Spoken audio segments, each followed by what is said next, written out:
Hello mga ka-farmland, ay nandito po tayo ngayon sa Kapalonga, Camarines Norte. Dito po sa subdivided beach lot. Ayan, i-update ko lang po yung ating mga buyer na naka-avail dito. Summer na po mga ka-farmland. Ayan. Ayan, kaya po ako nandito kasi yung mga nakabili, pupunta daw ngayon para i-assist. Para mag-uumpisa na rin ata po ng improvement, kaso saklap mga ka-farmland, no? Kakagustuhan natin na hindi mag-antay yung buyer, nauna tayong magbiyahe dito. So late naman nag-update yung buyer na hindi pala sila tuloy. So ang layo pa naman natin, pero goods na rin mga ka-farmland, at least nakabisita tayo sa property. So yung lot 5 na buyer po dito, ayan, ginawa na nila yung lumang kubo dito. Nilagyan nila ng barracks, tapos na rin po yung mga materyales.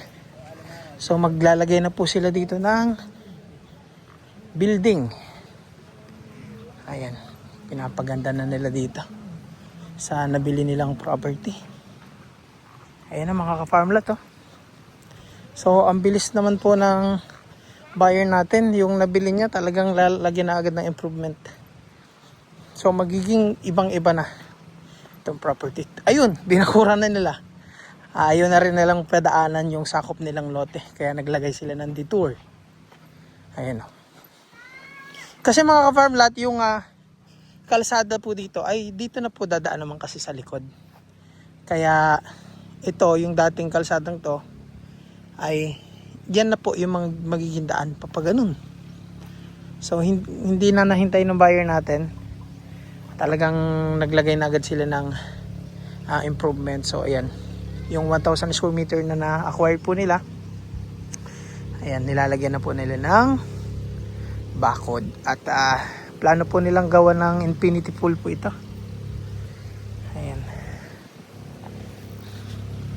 So yung buyer po ng lot 2 ang bibisita sana ngayon. Yun, hindi nga lang po sila natuloy. So layo pa naman ang biyahe natin. Ayan mga ka-farmland, to. Summer na summer. Yun, may mga namimiwas po dito. Ayun. May namimiwas. Merong naglalambat. Ayun po yung naglalambat. Namimiwas. Ayan.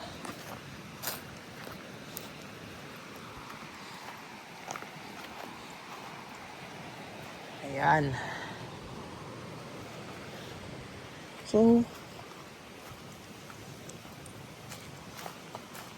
bilis po nila mag-improve, oh.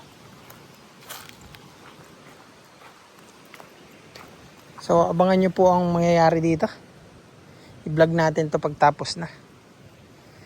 Ayan. So, yung buyer natin, yung lot 6 naman yung kasunod, yung nakabili doon.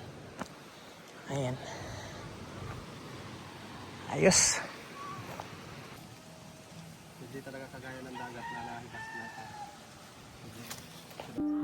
Hello mga ka-farmland, ayan, in-update ko lang po kayo sa mga vlog natin and dun sa mga property na nakabili dito. Congrats po. Ayan mga ka-farmland, kung kayo po yung buyer na naghahanap pa ng mga beach property for sale, kung saan dyan po tayo nakatutok ngayon, i-message nyo lang po ako mga ka-farmland, para mahanapan po kayo. At pag may mga bago kaming incoming at may niluluto po kami, at least mga ka-farmland, kapag nag-message po kayo sa akin, ano po, so makakapili po agad kayo ng mga property. So wala pa po sa market, pwede ko na po mai-offer sa inyo yung mga incoming po namin na subdivided beach lot for sale. So ayan mga ka-farmland, maraming salamat po. Kung mga farmland naman po yung hanap nyo, message nyo lang din po ako kung ano yung sukat, kung magkano yung budget na need nyo, yan, para mahanapan po natin dito po sa Quezon. So dito po ang area ko, Quezon, mga taga-Calawag Quezon po ako. Yung mga katabik bayan po ay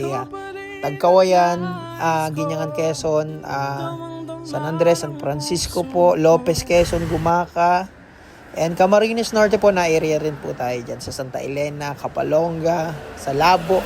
So ayan mga ka-farmland, maraming salamat po sa panonood.